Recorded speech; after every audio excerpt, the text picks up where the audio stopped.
Welcome back to my channel. আজ আপনাদের সামনে আমি আলোচনা করব ইনকিউবেশন পিরিয়ড। ইনকিউবেশন পিরিয়ড কি? এই ইনকিউবেশন পিরিয়ড এর উপর নির্ভর করে যে আমরা কিভাবে কয়লা কাটবো, কয়লার প্যানেল যে আমরা তৈরি করি, কোল প্যানেল, সে কোল প্যানেল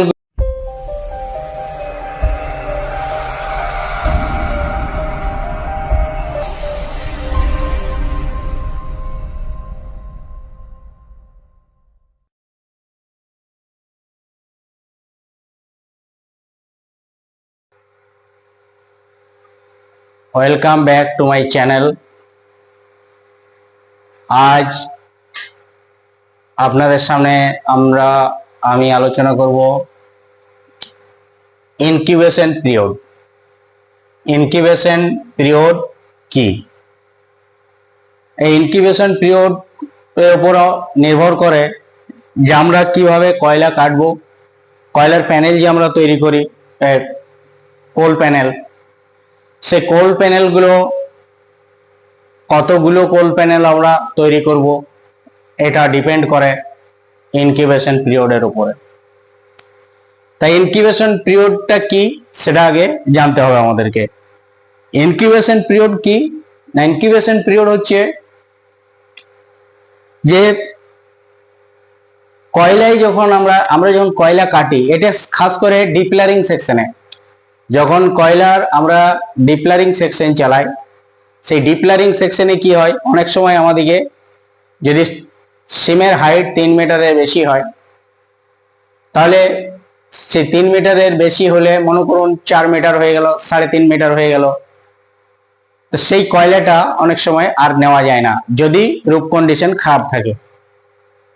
আর ইনকিউবেশন পিরিয়ডটা ডিপেন্ড করে রূপের, কয়লার যে হার্ডনেস তার উপরে। স্তরগুলো কেমন, স্তরগুলো খুব শক্ত কি, স্তরগুলো মাঝারি শক্ত কি, স্তরগুলো খুব হার্ড শক্ত, খুবই শক্ত, এর উপরে ডিপেন্ড করে ওর টাইমটা কিরকম হবে ইনকিউবেশন পিরিয়ডে।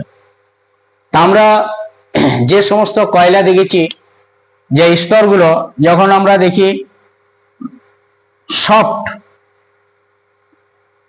কয়লার, যে স্তরের কয়লা, সেই স্তরগুলো দেখা যায় সফট, তো সেখানে আমরা দেখেছি 1 মাস থেকে 1 মান্থ থেকে 3 মান্থস পর্যন্ত। আবার যেগুলো মিডিয়াম হার্ড দেখেছি, মিডিয়াম হার্ড, খুব হার্ড না, মিডিয়াম হার্ড বা একটু সফটের থেকে একটু হার্ড, সেগুলো আমরা দেখছি 3 মাস থেকে 6 মাস। আবার তার থেকে আরেকটু হার্ড দেখছি, সেই হার্ডটা আমরা দেখতে পাই সেখানে 6 মাস থেকে 9 মাস। এবং সব থেকে হার্ড, যেটা মোস্ট হার্ড, সব থেকে হার্ড যেটা মোস্ট হার্ড কোল, সেটা আমরা দেখছি যে 9 মাস থেকে প্রায় 18 বা 20 বা 24 মাস পর্যন্ত, অর্থাৎ 2 বছর পর্যন্ত ইনকিউবেশন পিরিয়ডটা এগিয়ে যাচ্ছে। ইনকিউবেশন পিরিয়ড এগিয়ে যাওয়ার অনেকগুলো কারণ রয়েছে। ইনকিউবেশন পিরিয়ডটা কি সেটা আমাদের জানতে হবে, যে ইনকিউবেশন পিরিয়ডটা কি। ইনকিউবেশন পিরিয়ড হচ্ছে যে কয়লার মধ্যে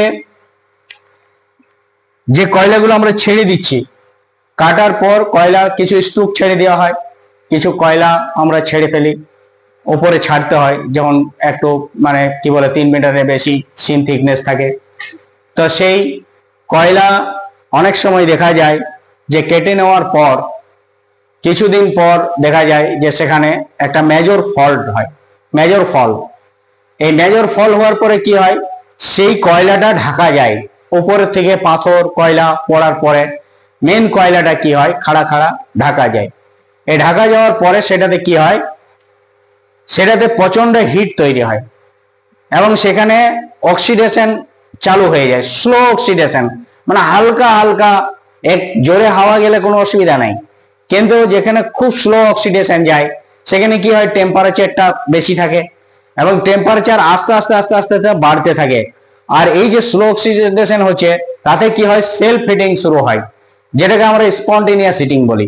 এই সেলফ হিটিং শুরু হয়, সেলফ হিটিং দেখা যায় বাড়তে থাকে, বাড়তে বাড়তে বাড়তে বাড়তে এই যে প্রথম কয়লা একটা ফল হলো, মেজর ফল, তারপর থেকে এই যে কয়লায় একটা স্পন্টেনিয়াস হিটিং শুরু হয়। এই স্পন্টেনিয়াস হিটিং শুরু হওয়ার পর থেকে এই যে শেষ কয়লাটাতে যখন আগুন লাগছে, এই আগুন লাগা পর্যন্ত সময়কালটাকে আমরা বলছি ইনকিউবেশন পিরিয়ড।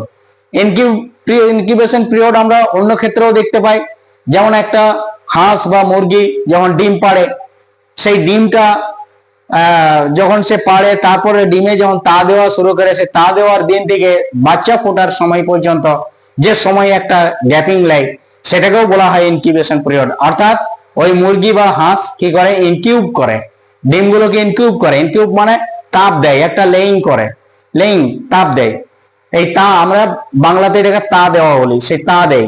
সেই ধরনেরই এখানেও একটা জিনিস, যে একটা সময়কাল লাগে, যে ফার্স্ট যে মেজর ফল হচ্ছে সেই ফল থেকে আগুন লাগার কাল পর্যন্ত যে সময়, সেই সময়টাকে আমরা ইনকিউবেশন পিরিয়ড বলছি। তাহলে ইনকিউবেশন পিরিয়ড সম্পর্কে আপনারা জানলেন। এটা একটা ইম্পর্টেন্ট কোশ্চেন, কিন্তু মাইনিং ওভারম্যানদের জন্য প্রচন্ড ইম্পর্টেন্ট একটা কোশ্চেন। যে কোনো কম্পিটিটিভ পরীক্ষায় এই ইনকিউবেশন পিরিয়ড সম্পর্কে জিজ্ঞাসাবাদ করা হয়, যে ইনকিউবেশন পিরিয়ড কি, ইনকিউবেশন পিরিয়ড কালগুলো কি, এবং এই ইনকিউবেশন পিরিয়ডের উপরে ডিপেন্ড করছে প্যানেল কিভাবে তৈরি হবে, ছোট প্যানেল হবে না বড় প্যানেল হবে, এটা। দ্বিতীয়ত আমরা আসছি ইনকিউবেশন পিরিয়ডের পর, এবার আমরা আসছি আরেকটা জিনিসের উপরে আলোচনা করে জেনে, যে স্পন্টেনিয়াস হিটিং। এই যে স্পন্টেনিয়াস হিটিংটা কি,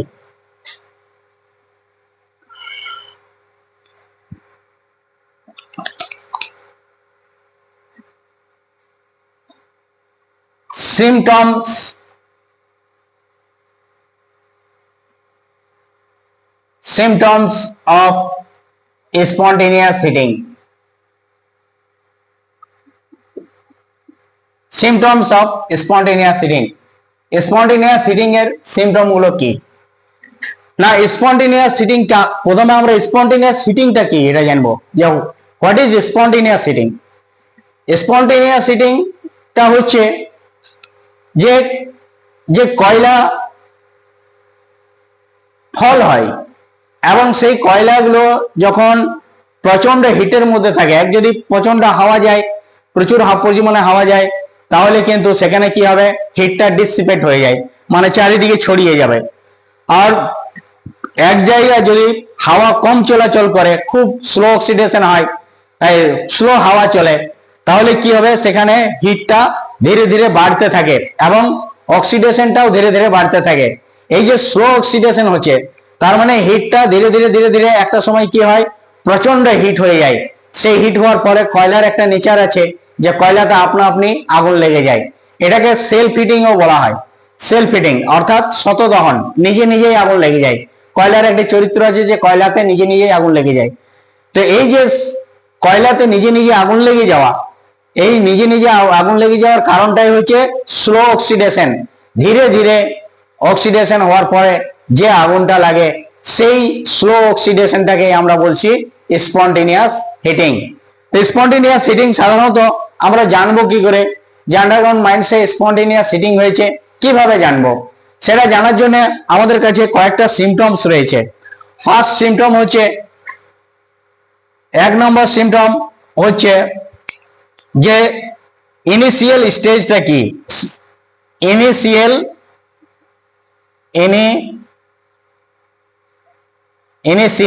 স্টেজ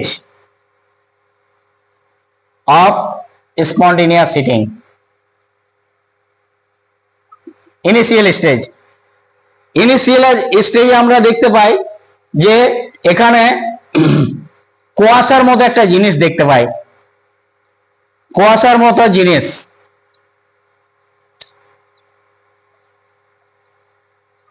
একটা কুয়াশার মতো জিনিস দেখতে পাই, ধোঁয়াটে ভাব।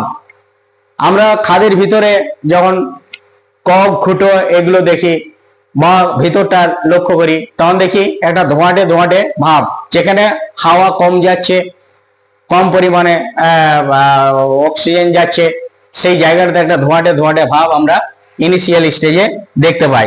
ঠিক এটা হচ্ছে একটা। 2 নম্বর হচ্ছে ময়েশ্চার ডিপোজিশন হয়। ময়েশ্চার ডিপোজিশন, ময়েশ্চার ডিপোজিশন, এই ময়েশ্চার ডিপোজিশন হচ্ছে এখানে একটা ময়েশ্চারি ভাব থাকবে, যে খুঁটোগুলো থাকে সে খুঁটোগুলো দেখবেন বা দেওয়ালের গা গুলো হালকা হালকা দেখা যাবে, যেন ঘাম ঘাম ভাব দেখা যাচ্ছে, আর চালটায় ঘাম ঘাম ভাব দেখা যাচ্ছে। মানুষ যেমন ঘামে, গরম হয়ে গেলে প্রচন্ড হিট হলে, ঠিক চালের সাইড গুলো, কাঁথি গুলো, খুঁটো গুলো হালকা হালকা গরম হচ্ছে, বা এই ময়েশ্চার ভাব দেখা যাচ্ছে, যে ঘাম ঘাম ভাব। এটা হচ্ছে। আরেকটা জিনিস কি হচ্ছে, এই যে কুয়াশাটা, এই যে ধীরে ধীরে যে ব্যাপারটা আমরা দেখতে পাচ্ছিলাম প্রথমে ধোঁয়া ধোঁয়া ভাব, সেই ধোঁয়া ধোঁয়া ভাবটা 3 নম্বর স্টেজে কি হচ্ছে না, সেটা একটা গব স্টিংকের মতো, গব স্টিং, অর্থাৎ একটা মাটি পোড়া গন্ধ একটা নাকে আসবে, একটা কোনো জিনিস পোড়া পোড়া গন্ধ, সোনা সোনা গন্ধ একটা নাকে আসবে। এটা হচ্ছে এই ইনিশিয়াল স্টেজের কয়েকটা পার্ট। এই পার্টগুলোর মধ্যে আমরা দেখতে পাই। আর 4 নম্বরে আমরা দেখতে পাই কি, যে সমস্ত ছোট ছোট পোকাগুলো আছে, ক্রিকেট জাতীয় পোকা, ক্রিকেট মানে ঝিঝি পোকা, এই ক্রিকেট পোকাগুলো কি হয়, ঝিঝি পোকাগুলো ডাকতে শুরু করে, ঝি ঝি ঝি চু চু চু চু শব্দ করে, এবং সেগুলো প্রচন্ড ডাকতে শুরু করে। একটা সময় এই ছোটখাটো উপসর্গগুলো থেকে আমরা বুঝতে পারি যে এখানে ইনিশিয়াল স্পন্টেনিয়াস হিটিং শুরু হয়েছে। এরপর আমরা আসছি স্টেজ 2 এ। সেকেন্ড স্টেজটা কি, এটা হলো ইনিশিয়াল স্টেজ, এবং এরপরে আসছি আমরা একটা ইন্টারমিডিয়েট স্টেজে। ইন্টারমিডিয়েট স্টেজ,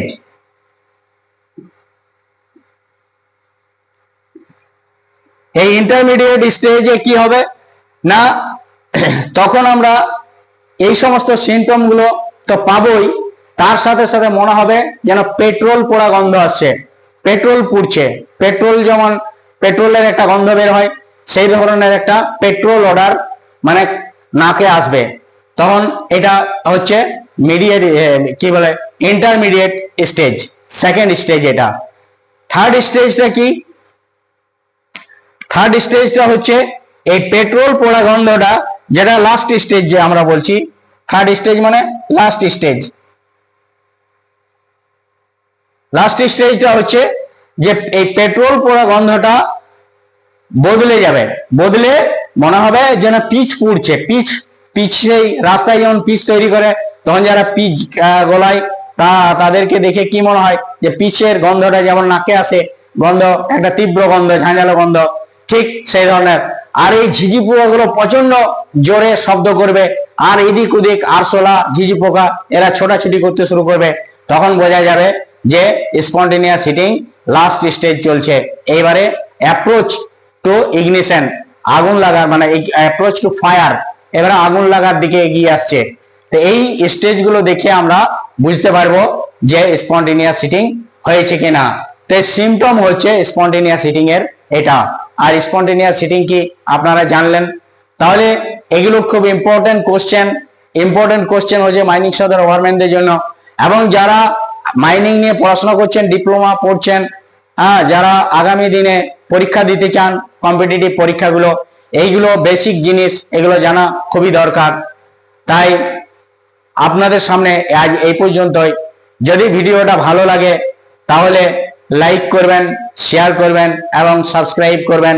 আশা করি ভিডিওটা আপনারা যত বেশি করে লাইক করবেন, শেয়ার করবেন আর সাবস্ক্রাইব করবেন, আমি তত বেশি করে আপনাদেরকে ভিডিও দিতে উৎসাহিত হব।